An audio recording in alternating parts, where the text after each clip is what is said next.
নমস্কার। আজকে ভিডিওটি করছি বিশেষ কোনো উদ্দেশ্যে নয় বা কোনো পলিটিক্যাল পার্টির উপরে আঘাত বা নির্দিষ্ট করে কাউকে আমি উল্লেখ করছি না। একটি নোটিফিকেশান দিয়েছিল project officer come district welfare officer Birbhum, backward class welfare and tribal department Birbhum. সেখানে বলা ছিল যে ম্যাথস সাবজেক্টে টিচার লাগবে, ইএমআরএস টিচার ম্যাথস সাবজেক্টে। সেখানে কি বলছে নিচে আমরা দেখব যে মার্কস দিয়েছে, ঠিক আছে, ইন্টারভিউ যে মার্কস দিয়েছে সেখানে রিটেনে একজন ক্যান্ডিডেট পাচ্ছে 26, আরেকজন ক্যান্ডিডেট পাচ্ছে 41। যে ক্যান্ডিডেট 26 পাচ্ছে তাকে ইন্টারভিউতে কত দেওয়া হচ্ছে দেখেন, তাকে ইন্টারভিউতে দেওয়া হচ্ছে 19 নম্বর।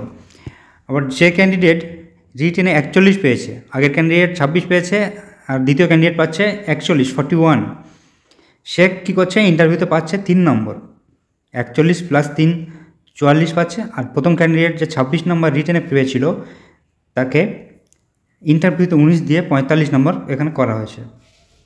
তাহলে যে 26 নম্বর রিটেনে তুললো সে কিন্তু ওই 41 নম্বর যে রিটেনে তুলেছিল তার থেকে আগিয়ে আছে, তার টোটাল স্কোর 45, অর্থাৎ চাকরিটা সে পাচ্ছে। তো এই রকম যদি এসএসসির ক্ষেত্রেও হয় তাহলে কি হতে পারে তোমরা নিশ্চয়ই ধারণা করতে পারছো। যে এই হিসাব, একজন পরীক্ষার্থীকে তাকে লেখা পরীক্ষায় একটা নাম্বার দেওয়া হচ্ছে, কিন্তু ইন্টারভিউতে এমন কিছু দেওয়া হচ্ছে যেটা আনএক্সপেক্টেড। সেক্ষেত্রে কী করণীয়, সেক্ষেত্রে আমরা কি করতে পারি? সেখানে আমাদের হাতে তো কিছু নেই, যা করবে কমিশন করবে, কমিশনেরই ব্যাপার টোটাল। তো এটা জাস্ট আমি একটা ধারণা দিলাম ইন্টারভিউতে কি হতে পারে বা হতে চলেছে।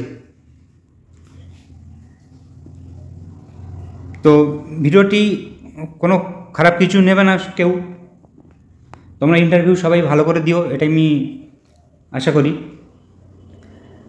বাকিটা পরে দেখা যাবে। ধন্যবাদ।